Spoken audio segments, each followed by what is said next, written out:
Police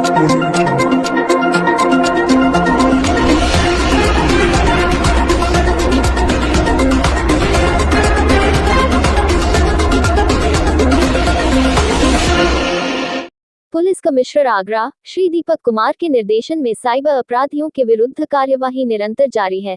इसी क्रम में साइबर अपराध कारित करने में संलिप्त 08 अभियुक्तों को साइबर सर्विलांस टीम एवं थाना ताजगंज की संयुक्त पुलिस टीम द्वारा गिरफ्तार किया गया।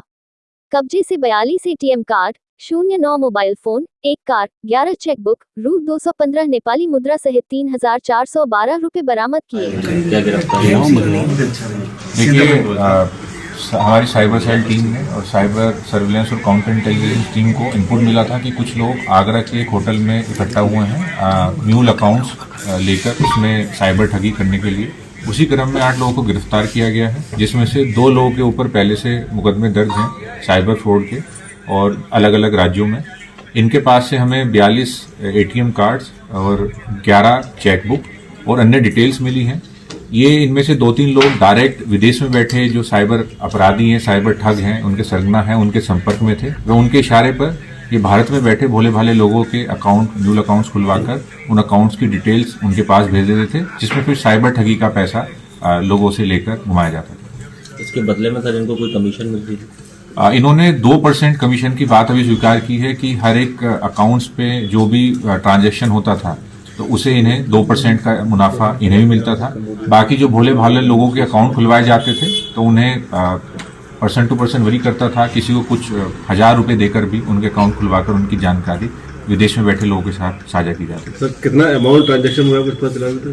देखिए, इनके अभी तक जो प्रथम दृष्टया है, इनके पास से कुछ अकाउंट्स जो इन्होंने व्हाट्सएप के माध्यम से अन्य सोर्सेज के माध्यम से शेयर किया है, उनमें कुछ पे एनसीआरपी कंप्लेंट्स भी है। बाकी चूंकि अभी हमारी टीम इस पर काम कर रही है तो आगे आने वाले टाइम में और भी जानकारी आएंगी कितने अकाउंट्स एक आपने मशीन के बारे में बताया, ये मशीन मतलब किन लोगों के पास है और वो किस तरह से बैंक से ट्रांजैक्शन कर रहे हैं, कैसे सफल हो पा रहे हैं?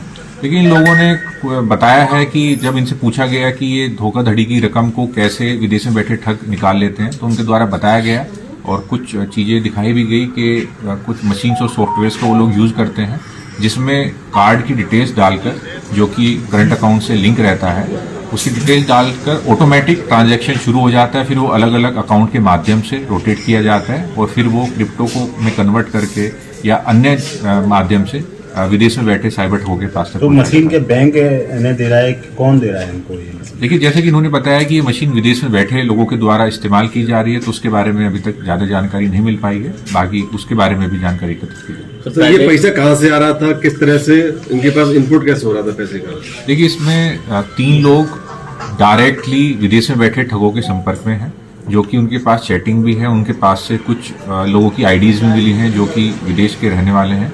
वो जरूरत के हिसाब से इन लोगों को अपना रिक्वायरमेंट बताते थे और उसी के आधार पर ये लोग यहाँ भोले भाले व्यक्तियों के करंट अकाउंट खुलवाकर उन्हें भेज देते थे, जिसमें फिर साइबर ठगी की जाती है। सर, मशीन की जो बात आ रही है वो इन लोगों को ट्रेंड भी किया जा रहा है, कुछ ऐसा सामने आया है? देखिए, अभी उस बारे में ज्यादा जानकारी नहीं है। अभी तो सिर्फ हमें ऐसा पता चला है कि सॉफ्टवेयर और मशीन का यूज विदेश में बैठे ठग कर रहे हैं, जिसके माध्यम से बहुत मोटी रकम को अलग अलग अकाउंट्स में रोटेट कर उसका ट्रांजैक्शन किया जाता है। पहले भी कई मामलों में पुलिस खातों को लेकर खुलासा कर चुकी है।